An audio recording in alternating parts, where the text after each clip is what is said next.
Hi, and welcome back for Training Tips with me, Pat Quinn, co-owner and head trainer here at Champ's Doghouse. Thank you so much to our friends over at Mount Laurel Animal Hospital and JoJo's Place Rescue for seeing the importance in dog training and the holistic approach to caring for your dog. So what we're going to talk about today is the difference between chew toys and play toys. One of the common, frequently made mistakes by a lot of novice puppy owners is they think that play toys are chew toys. There's a time and a place to play with your dog via tug and fetch, and then there's a time and a need for your dog to chew on some toys. So with that said, I'm going to go through the most common chew toys and tug toys, and I'm going to dissect them a little bit further in regards to management in our next segment. So let's start with this one. A regular old, this one's seen better days, but this is a Nylabone. It's a hard plastic toy. A lot of dogs don't like these because they're not that natural. Some dogs love them. It's a little bit hit or miss. But again, it's a hard plastic bone. Not in my toolbox for what I typically recommend. I'll tell you what those are, and I only will have my clients buy a handful of tools, and this is not one of them. Little puppy teething ring, really good for a young puppy. It's a little bit hard plastic with a little bit of give to it. Good for a puppy. Again, not in my tool chest for my go-to, but not that bad if you're bringing an 8-week-old puppy home. So that again is a chew toy. You can play with this a little bit with fetch, but mainly, you know, it's a kind of a combo. This one. Compressed rawhide.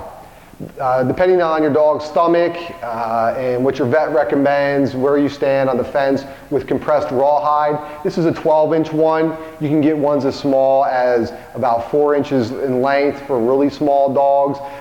This is a little bit of a dessert bone, one that can be used to buy you time when your dog is high energy, but you have to tend to the kids or make dinner or whatever the case might be.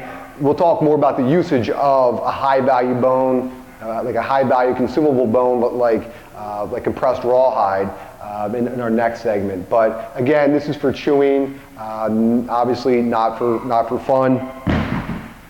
Deer antler. This is definitely in the go-to toolkit. This is more for dogs that have their second set of teeth in. It's harder. So if your dog is chewing on the bottom of your chairs and things like that, you can replace the chairs with this deer antler. Again, verdicts out on this, depending on what your vet says, what you read online, if this is safe and appropriate for dogs.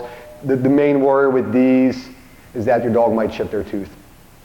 But I'd rather have a dog chip the tooth on a deer antler than the bottom of her table leg. So hey, what are you going to do? Kong, this is a dog puzzle. We give these to our dogs here in our boarding. You can load them up with frozen peanut butter. This is a dog puzzle. You can play fetch with it, but this is not for chewing. If your dog is chewing on your furniture, don't give them a Kong. Give them a deer antler or a compressed rawhide. This again is a Nylabone. This one is a little bit more of a rubber bone for chewing. Some dogs will take to it, some dogs won't. This didn't make it into my tool chest for my puppy training system. Obviously, if you watched our tug training segment, this is a tug toy that is meant for interaction and training with you, the owner. Not, here you go, puppy, go chew on that. They'll destroy it. Now your $12 investment is gone. And last but not least, another tug toy that is not for chewing.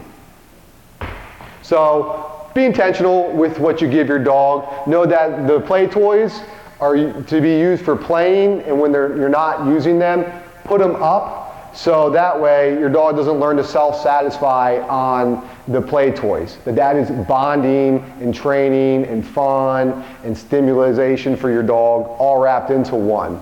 And the chew toys are just that. They buy you time to do something your dog naturally wants to do and meet your dog's needs on a different front. So I hope you found this segment valuable. If you have any questions, know that we'll make ourselves available here at Champs Doghouse. Hit us up on Facebook, give us a call. We'd be happy to help however we can.